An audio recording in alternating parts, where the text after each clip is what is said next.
All right, let's welcome back to Straight Fire, one of the foremost college football gambling experts, basically in America. I think I could say that with some confidence. Brad Powers, he's been handicapping college football, I think, since like what the late '80s, perhaps. Brad, how you doing, man? Yeah, maybe not the late 80s. Been following the sport since I was a young kid, but Yeah. I'm not, don't age me. I mean, I'm old, Okay. not that old. Yeah, I remember. I still think my first uh, college sports bet was in like junior year of college. You know, you turn 21 and you find a couple locals on campus who are taking some action right about the college age, right?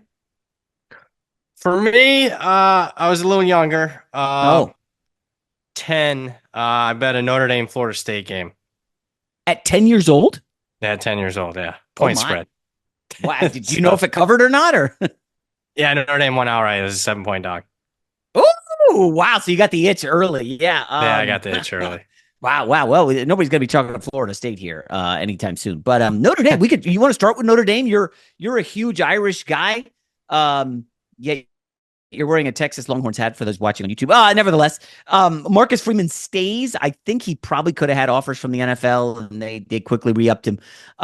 Irish got a good team. They opened, I think they're fifth in the country, something around there. The schedule is kind of favorable. They going back to the playoff?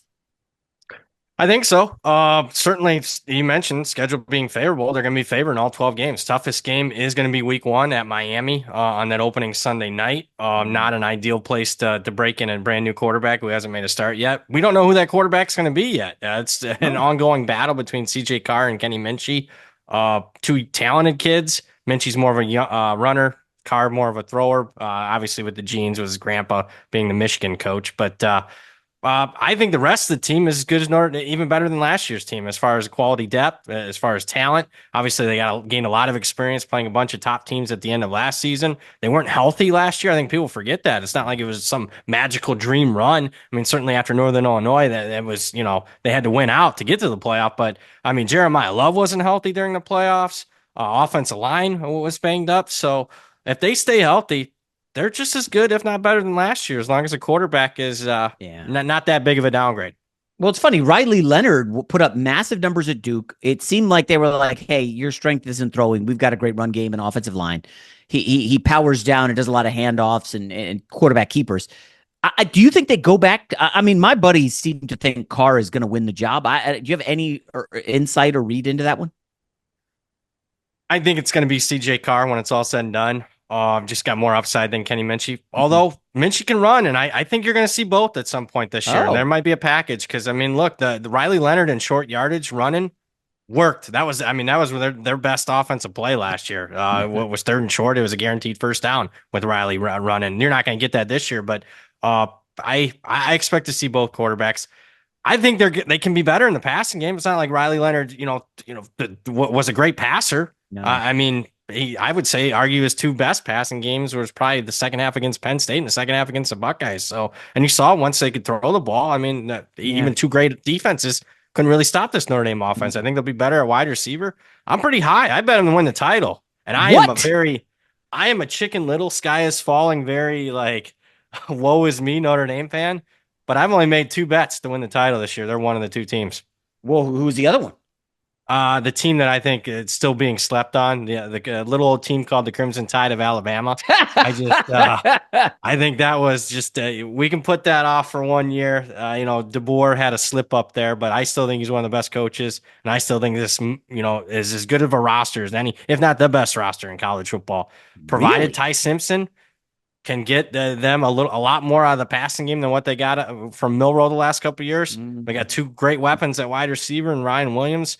I mean, if we're just doing like stack ranking, top 100 players, NFL draft, I think Alabama's got as much as anybody. So I just think after a year where, Vanderbilt beats them, Oklahoma beats them, Michigan beats them, all big yeah. favorites losing outright, I think they're just getting slept on. And keep in mind, DeBoer didn't forget how to coach just for 1 year. He gets his right hand man back and Ryan Grubb, who is, 1 year at Seattle. But I mean, That's he's right. been with them throughout his career. Having him back as the OC is going to help. But they're going to be an underdog in one game at Georgia, and they've owned Georgia. And Kirby Mhm. Smart has a brain fart whenever he's playing Alabama. But I bet the Tide in a lot of markets, win total over SEC to win the SEC to win the national championship. I think Ty Simpson's a sleeper in the Heisman market. Interesting. So I'm looking at the schedule. SEC always tough. They'll beat Florida State pretty handily. What's the spread in that? Like 14 at least? Yeah, 13. Yeah, 13. I bet Okay. Alabama in that game. I still think there's some slight value there. Going on the road. Tallahassee ain't what it used to be. It ain't. Georgia, that game is at Georgia. Weirdly, it's early in the season. They do get a bye before it, so there'll be a dog in that one. But the rest of the schedule: Tennessee at South Carolina, LSU, Oklahoma. That's 4 ranked teams in a row. Looks like October, November. So that could be challenging. No. Yeah, certainly. They get a bye before LSU, but they're going to be favored in all those games. And if you don't believe me, you can bet all those games right now. And Alabama's a touchdown favorite at South Carolina, a touchdown favorite at home against LSU, a 2 touchdown favorite at home with revenge against Oklahoma. So I'm not the only one that's pretty high on Alabama. There's just, certain markets where I just thought they were undervalued, whether it be the futures market. I mean, their win total, Jason, opened at 8.5, an 8.5 win total on Alabama. Are you kidding me? I mean, DeBoer should be fired if they go 8-4 if I lose that bet. Well, wait a second. What's it up to now? 9.5? Yeah, 9.5. Yeah. So that's interesting because I wonder. And I bring this up because I saw that Texas is the number 1 ranked team, which seems, I don't know if that's accurate. I mean, I don't know if it should be accurate, but they are underdogs at Ohio State, the first number 1 team to be an underdog in its opener, I guess, in forever, maybe all time. And I wonder, is Alabama's name recognition getting them favored in a lot of these games against the SEC? Because they, like you said, they were not very good last year. Yeah, I mean, there's what we call priors, kind of baked into some of these markets where, you're not going from Alabama to South Alabama in one season. So, I mean, you got to have some baked in, whether it's recruiting classes, past performance. So I hear you on that, but keep in mind, there was a reason why the win total was only 8.5. I mean, a lot. If we would have gotten spreads then on a lot of these games, I'm guessing that they wouldn't have been significant favorites against LSU, against South Carolina, against Oklahoma, because that just doesn't equate to an 8.5 win total. Yeah, that's interesting. I'm sure. Were you early on that? Do you think you moved? Oh yeah, by early, I'm talking, Jason. I know people are like, "Well, we're getting there." I mean, we were talking. I was betting stuff in January and February. January and February. Wow. Yeah, you have to be on it. They release week 1, the big games. I mean, it's not like you're betting Temple in Massachusetts, but right. Yeah, the top 10, 15 programs, their games, win totals, futures, it's all up in January. Interesting. Not to mention they got the portal. So what it's went into, Jason, is when I started this, I'd bounce around. Okay, I'm going to do a little basketball, betting and stuff like that. I am almost all football now. It's just year round. I mean, you got all college, or are you doing NFL too? I do NFL. Yeah, you got to do NFL. But you're out on hoops, huh? I am out on hoops. With the portal with college basketball, it's too much for me. It's a little crazy. All right, let me hit one of those teams that so I did a mock draft for Fox Sports after the 25 draft, and I had this kid Sellers from South Carolina very high, and people were like, "What are you smoking? He's not even that good." He only has, like, he started last year, put up modest numbers, but it's more, 6'3", 240, can run, can throw. Is South Carolina like a threat in any way, shape, or form with this kid Sellers? What are your thoughts on him? So I love the kid Sellers. I really have been high on him. I saw him in a spring game a couple years ago. You could tell right then. Prototypical, could be when it's all said and done, the first pick taken as far as the quarterbacks in the next draft. With that being said, I don't like what's around him. I just don't see it around skill position on offense. Where I really don't see it, Jason, when you're talking NFL draft, is they lost 5 guys on their defense, went in the first 4 rounds of the draft. They're not Alabama. They're not Georgia. They're not Ohio State. They're not just, pumping in, 5 more draft picks. This is South Carolina. They recruit okay, but not at a top 10 level. So I don't like that. But what I really don't like, go look at pop up their schedule, October and November. There's a good chance they could be an underdog in 6 of their last 7 games. So, I mean, they play in almost all 6 of those teams, top 20-ish teams. Whether it's, the LSUs, the Alabama's, Oklahoma's, Clemson's, you name it. I think they can get off to a fast start, but I don't think that this roster is built for playing, 6 top 20-ish teams in a 7-week period. Yeah, my draft people that are following it closely are like, you got to check out this kid at Harbor, this receiver, South Carolina. I'm like, I'll just ask Brad if Brad knows anything about him. Where are you on Harbor? Yeah, he's Nick 6'5", Harbor. 230. Yeah. Yeah, so he's got the measurables. He's a track star. He just hasn't put it on the field yet. I mean, it's there, Mm. but he's got, you got to put on the helmet and the shoulder pads, and he hasn't. It's been all hype and nothing on the field yet. But I mean, the draft guys, like you mentioned, are gonna love him. Yeah, But yeah, not to be I mean. love production. I like production Yeah, over potential. yeah. It's one of those looks like Tarzan, plays like Jay. Is that So too far, harsh? yes, so far. Okay. All right. All right. Let's stick with the South Carolina schedule and go to their last game against Clemson. So we were on a trip to the Caribbean, and we happened to be sitting next to this couple at dinner, and there are diehard South Carolina fans, and they're like, "We like the season, but freaking Clemson's so loaded. Clemson's probably going to win the national championship." But I guess their whole like, if you're close to South Carolina program, everything hinges on that Clemson game. And we had not Brad, what's his name, Bruce Feldman on the pod, and he's like, "Listen, man. I know Clemson hasn't been great the last few years. They're stacked. Where are you on the Tigers?" Yeah, this is their best team since Trevor Lawrence was behind center for them. So Ooh. best team for them in 5 years. It's not like they've been terrible. I mean, they've won 40 games the last 4 years, average 10 wins. It's just, they're borderline, ACC contender, playoff contender. But there's a difference between being a playoff contender and a national championship contender. And Yeah. this year's team is a national championship contender. Klubnik's back at quarterback for another year. His best season by far was last season. And the big thing is he hasn't had the type of weapons that Trevor Lawrence had around him. Now Mm-hmm. he does. Their wide receiver room probably second to only Ohio State nationally, as far as your stack ranking Ohio State rooms. And they started showing themselves at the end of last year. Klubnik had a big game against Texas's really good secondary in the playoffs last year. Defensive line, maybe not as good as maybe the 16 or 18 teams that won the national championship, but it's their best defensive line in the last 5 years. Schedule sets up nicely where they'll at least they'll be favored in every game. Now, they got to they went 0-3 against the SEC last year, and they open up with an SEC team called LSU. It is in Death Valley. Well, of course it is. Both places are Death Valley, but it's at Clemson's Death Valley.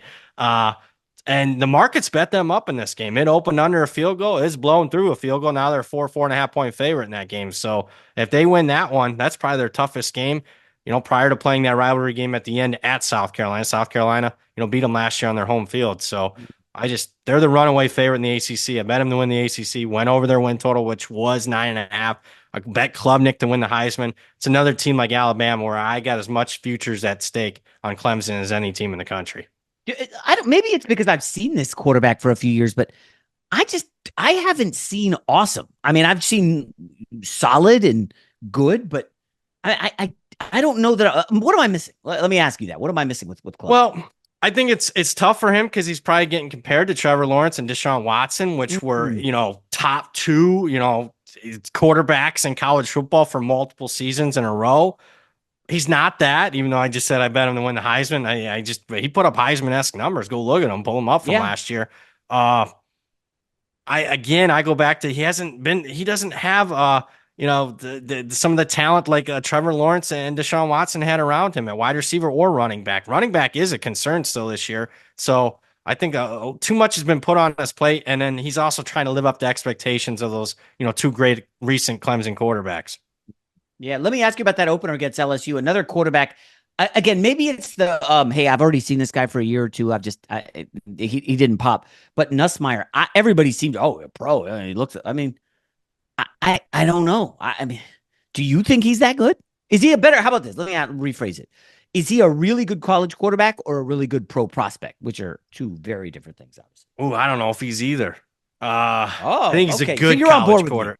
Yeah. You said really good. I'm gonna hold you. He's a good college quarterback. I don't have him. I didn't bet him. I make a few Heisman bets. I didn't bet him to win the Heisman. Not because I'm way down on him. It's just Heisman is also kind of a team award. You got to win a bunch of games more often than not. Besides, Travis Hunter in Colorado last year, but I don't see it either. Turnover prone last year. He's got a better wide receiver core this year. His offensive line though takes a major step back in experience. If you follow fall camp, he's been hurt. Nussmeier, there was rumors that he might have torn his ACL. And that's not it, but he's got some knee tendonitis, so he's not healthy right now. An LSU program that's lost 5 straight season openers. I just mentioned it, dog again at Clemson. I think if you're going to buy LSU, buy them after week 1. I think they lose that game, so you can buy low after week 1. I look at Nussmeier's career and it just jumps like Kenny Pickett, like, oh, he's okay. He's a backup. He's okay. And then a huge season, 4,000 yards last year.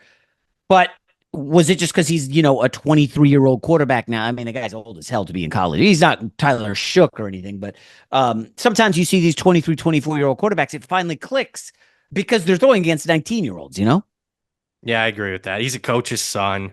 So I mean, he's a smart kid. He just he's not a franchise quarterback at the next level. I can tell you that. No, I don't know if hell he's no. good enough. Look, I mean, LSU with Jaden Daniels lost 3 games. I mean, Yeah. I'm not buying this LSU team with Nussmeier. Which brings us to Brian Kelly, former Notre Dame coach. What's the number of wins they need to get this year to get him away from the hot seat? And I know that sounds crazy, and I'm sure the buyout's ridiculous, but they've kind of underwhelmed, and he's just got kind of the vibe of, sorry for the word choice, but he just feels like a dick. I don't know. Is that I can harsh? tell you because I know some people close. The word choice that was used was when he decided to leave for LSU that they would have had no problem in the offices and the administration. If he had to pick up people to help him move, there would have been enough volunteers. I can put it that way. So he had run his course with not only the fan base but the people there. He's a good coach. I mean, I'm not going to sit here and tell you he's not. He wins football games. Does he win enough though at a place where the previous 3 coaches all won a national championship by year 4? Again, I'm not seeing it. So you mentioned the buyout. That's what's saving him. I mean, it was $100 million guaranteed contract, and he's only entering year 4. So you do the math on that, $10 million a year. I mean, they still owe him quite a bit. I think he's safe. I think he's safe unless it's an absolute dumpster fire, which I don't see. He rarely does that. Yeah. But I do think as far as getting the fan base off his back a little bit, he's got to go to the playoffs this year. And right now, they're an underdog to make the playoffs. Oh, no way. Forget winning a title. They're an underdog to make a 12-team playoff. That's where they're at. Yeah, I don't see that. Again, maybe I was being harsh. Like you said, good football coach, but he's the kind of guy, this is what I've heard. Like, he brightens a room by leaving it. Like, that's the vibe of Brian Kelly. Just not a warm individual. But I like you. I think he's a very good college football coach. I wanted to go back to Clemson for a sec because their schedule includes a team in the ACC that I'm into. I'm curious how you've bet North Carolina and Belichick. I've tried to do homework on the offense and the offensive coordinator and the quarterback. There's not a ton out there, but you're the Oracle, so tell us what's up.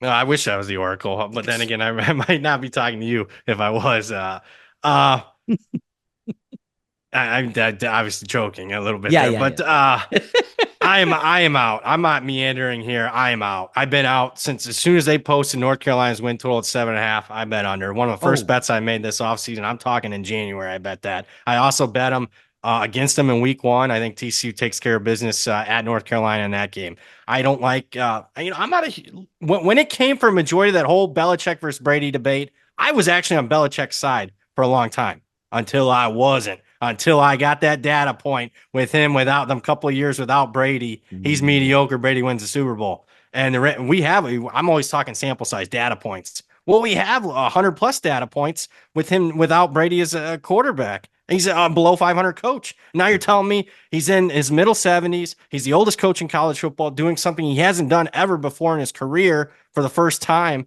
I'm not buying it. I'm not buying this support staff. I don't like the OC that much. His son is the DC. Did okay at Washington, but it's not like he's got a ton of experience. I also not buying going out and get your starting quarterback post-spring, which is what they did. Gio Lopez from South Alabama. Nice group of 5 starting quarterback. But again, getting that kid acclimated, forget spring, post-spring, just I don't see it. Now, the only thing that's maybe bails them out is, boy, the schedule is pretty easy. I mean, they do play Clemson.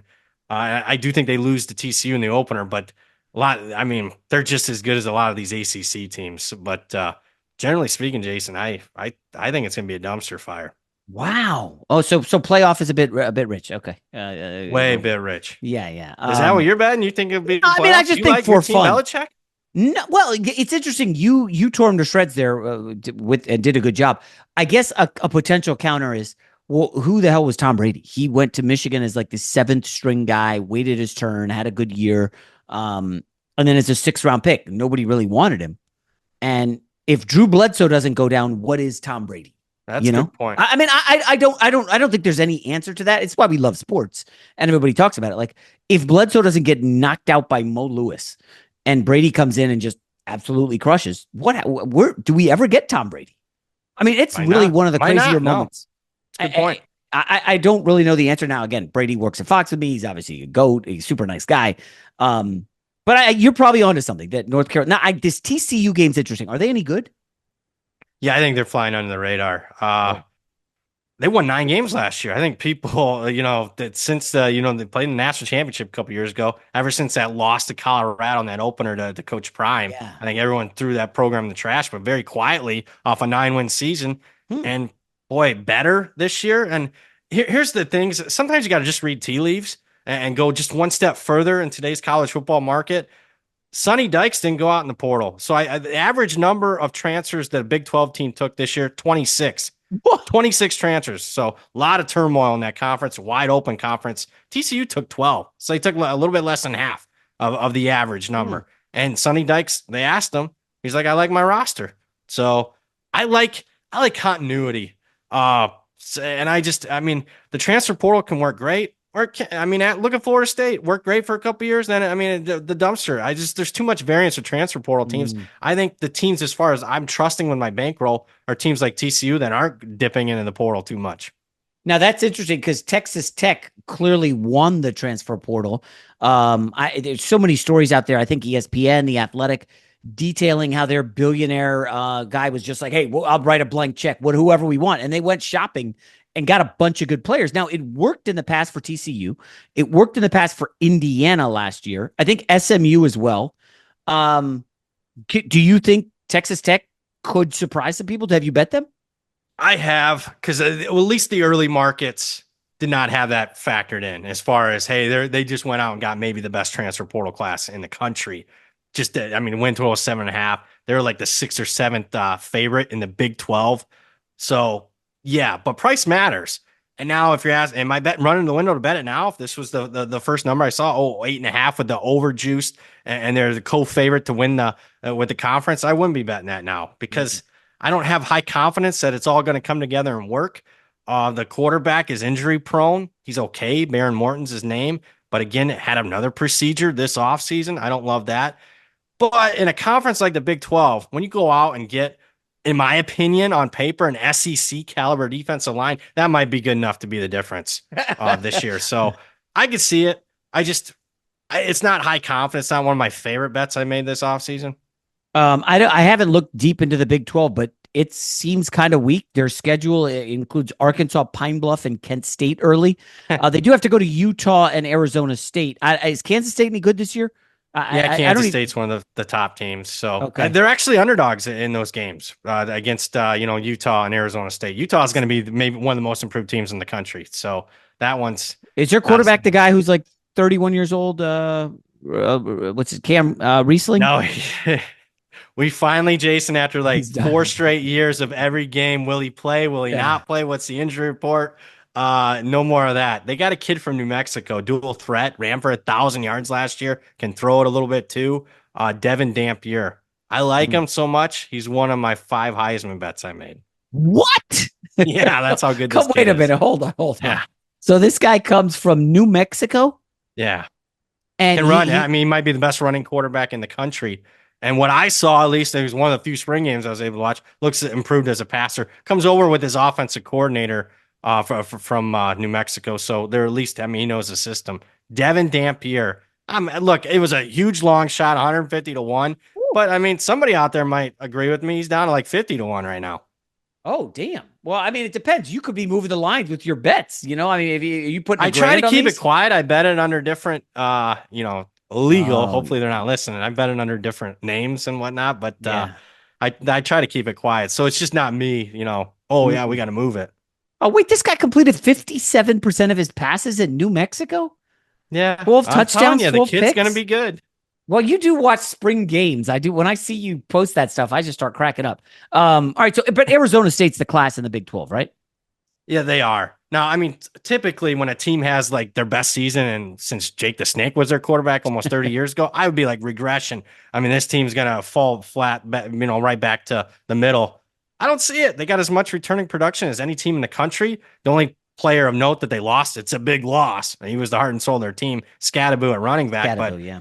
the quarterback's back. I think people forget that they had one of the best wide receivers in the Big 12 last year. Tyson's his name. He didn't even play in the playoffs in a game they almost won. And speaking of that game, I think people forget Texas had to convert a 4th and 10 to put that in That's second right. overtime. Yeah. Arizona State could have won that game easily. I'm buying Kenny Dillingham. I think he's just the future superstar as a coach. Where's he coaching next year? Let's say they go back to the playoff, which, seems likely. I mean, so Scatterbo was a monster. Let's say they get back to the playoff. He could basically pick his next job, right? Yeah, he could go to a top 5 job if he wants. It's just question. They have the money there. I mean, he's a local kid, went to Arizona State. He wants to stay there. They gave him, he's making decent money, but he can get an extra 3-4 million at a big school. Well, now wait. I'm looking at his coaching career. He's been at Auburn, FSU, so he's kind of been around. But it is interesting. You're right. He's a local guy. I wonder if he would leave. How about this is a bit crazy, but Jonathan Gannon, the Cardinals, Arizona in the NFL, they disappoint. Gannon gets run. Do they go after Dillingham? Right now, he doesn't feel like a pro guy. Maybe later in his life, after he's coached maybe college 10 years, maybe I could see. Yeah, he's only coached like 2 years. He's a rah-rah kid, very emotional. I think he stays there, to be honest with you. I mean, he's already talked, building something like long-term there. And do they have the financial wherewithal to compete with the big dogs? Like Texas Tech has the $1 billionaire who's just like, I'm right. Never is the what's it called? The collective at Arizona State. Are they a factor?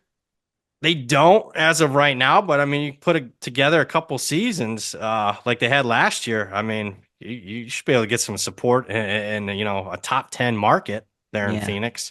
But just to put in perspective, how much they're up against it. They don't even have an indoor practice facility. You're in Tempe, Arizona, don't have an indoor practice facility. That's insane. All right, couple more real quick. First of all, did this Oklahoma story, the quarterback and his how much of a loser does this person have to be to go through 3 years of Venmo payments from John Mateer, I believe is his name, the quarterback at Oklahoma, to find that he seemingly joking, saying gambling on Notre Dame or whatever the game was. And they lit him up. And now there's like an investigation. He says it was an inside joke. I don't know. Brad, I'm sure you have big thoughts on this. It's not a mover for me. I think he should be okay. I mean, he could just lie. And we were just joking. I mean, how are they going to prove it? I don't get it. I'm sure. But what about these are like, I'm assuming just creeps on a message board thinking, ooh, I can that's never going to stop, unfortunately, right? Because college football fans. No, it's not. It's only going to get worse, to be honest with you. So probably did gamble on it, to be honest with you. But the market moved a little bit, though, a little bit.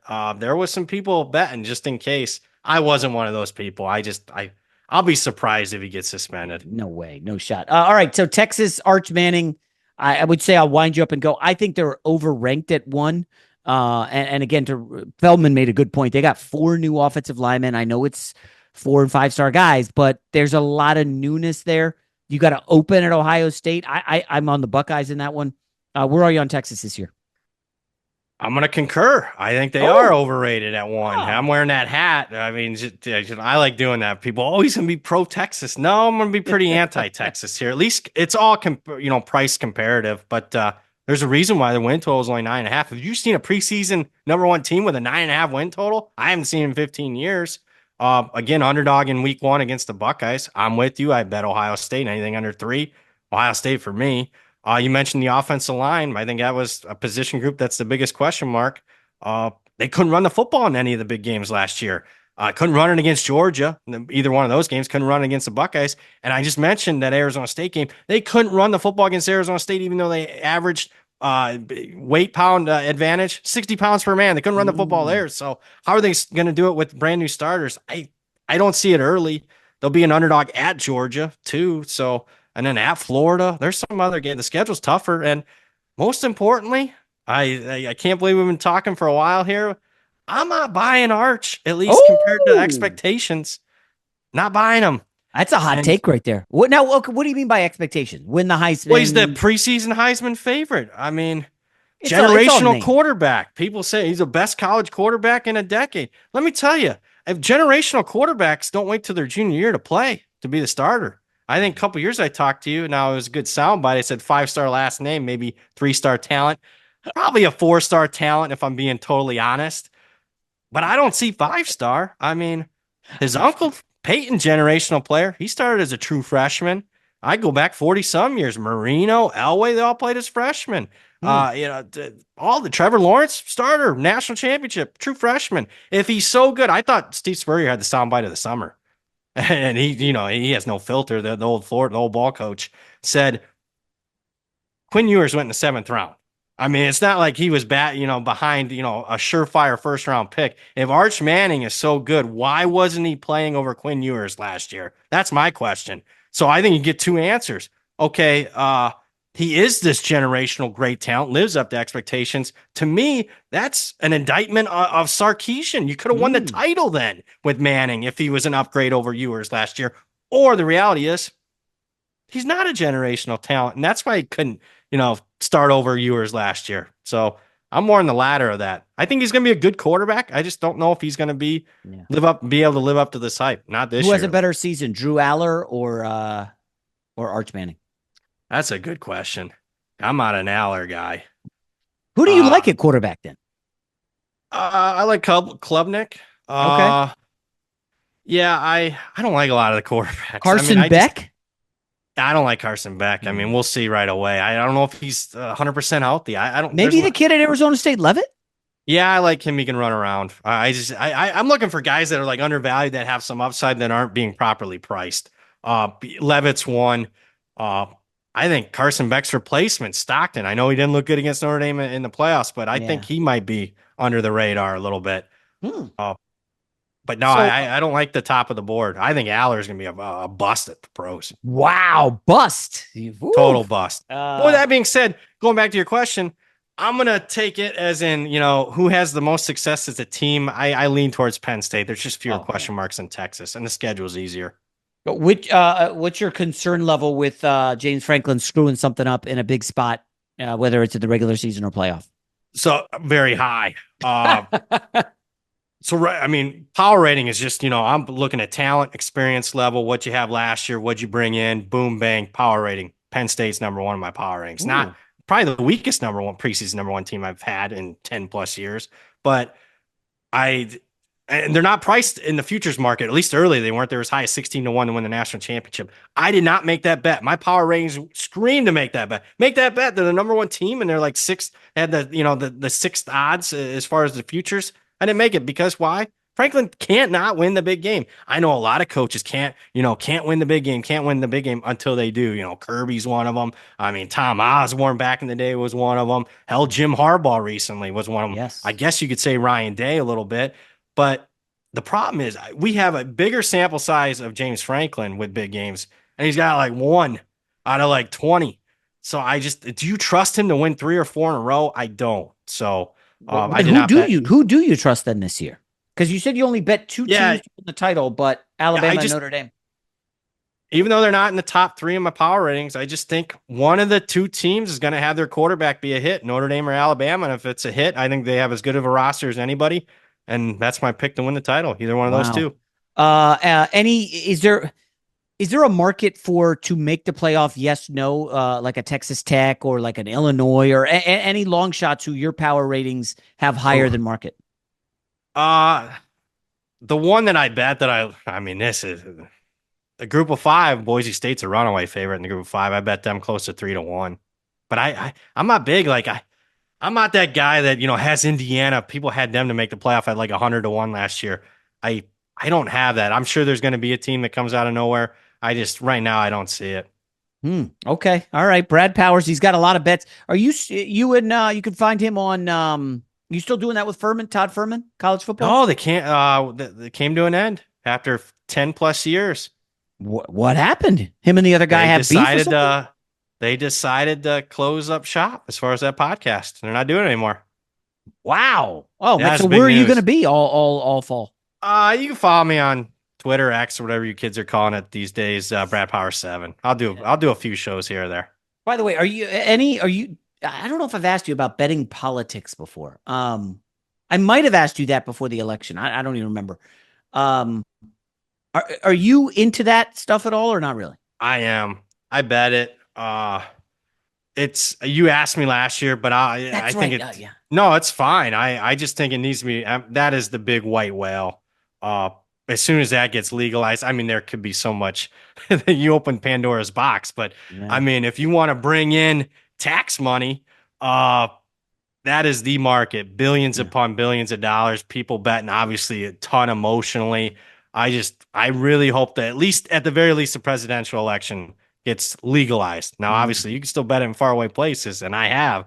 But I just I wish it would be here because that's the one that could be. We could just when it's dog days of summer, you could talk about that. Yeah. So do you have Gavin Newsom, JD Vance? What do you a sleeper? Oh wow. Yeah, I'm just kidding. Well, let me for real though. I do have to ask. I forgot that I saw this story that like tourism is so down in Vegas that the hotels are hurting financially. Like hotel vacancies way up. You're seeing this firsthand. What do you think's going on? Is it that so many states have it legal now that there's not this push to go to Vegas? Hey, let's go to Vegas for the weekend. We could just go to Mohegan Sun or whatever it is. Yep, there's two things. There's a lot of narratives. There's political narratives, of course, in any topic, but it's just two things. Number one, gambling. Whether it's going to a casino or particularly to what we talk about, sports betting, it's just more widely available across the country to sports bet. I don't need to go to Vegas to gamble. There's that, and then the other thing is, I think the number one reason actually is Vegas isn't cheap anymore. Vegas for a long time was cheap. Cost of living to go there, they incentivize the airfare, the hotel fee, and then obviously they get you playing the tables and pulling the lever, but you don't get those deals anymore, whether it's parking or comps, drink comps, all that's gone by the wayside. And a lot of it's gone by the wayside in the last 5 years, post COVID. So that's reasons why So Vegas is hurting a little bit. Hey, I mean, I just don't talk it. I walk it. I left. I don't live in Vegas anymore after a decade.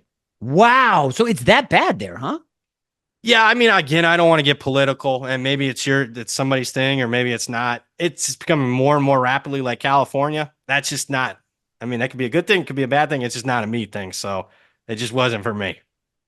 I did not even know Vegas was get so very liberal. Are you talking drugs and homeless? A lot of drug usage. It's bad. Even in some of the better neighborhoods, it's just they don't have a handle on it yet. I mean, it's just you see it every day on the street. Jeez. So so you bolted, huh? I bolted. I'm Wow. Well, back in congrats, man. Ohio, believe it or No, not. you're living in Ohio? Yeah, I love Ohio. Oh, that's right. You're from Ohio. I'm Yeah. from Ohio. No, I'm not in I'm just living in the country. It's quiet. And keep in mind, I can bet. And what people don't realize, I know they don't take a huge bet like walking up the window at one of the casinos, but the two most popular sports books in the country, DraftKings and FanDuel, not available in Nevada. Still not available in Nevada. Yeah, So what's that I've never about? been able to like look up on my phone and make a legal bet at those sports books. Now I Huh. can. Interesting. All right. Well, Brad Power, I like that insight. That's different. I don't think you I did not know it was that bad Yeah, in it's Vegas. gonna get worse and worse too. I'm just being honest. I call it like I said, but you are seeing articles. A lot of people are saying, "Hey, maybe you weren't so negative about it." Yeah, I mean, if you open up your eyes, it's not great. Damn. Yeah. Well, it's funny you say you don't have to go to Vegas to bet. I have to go to sign up for the NFL contest. So like I'm going here very soon. And I've got some tickets that I won during the season and I make some season long bets, but yeah, I don't know. I mean, I'm out of that If you age stay bracket at now. certain properties and just stay there to vacation, still one of the best places in the world. But to live there, Mm, they got work to do. yeah. Wow. All right. Brad Powers, great stuff, man. He's all over social media. We'll have him back during the season. Thanks a lot, buddy. Thanks for having me.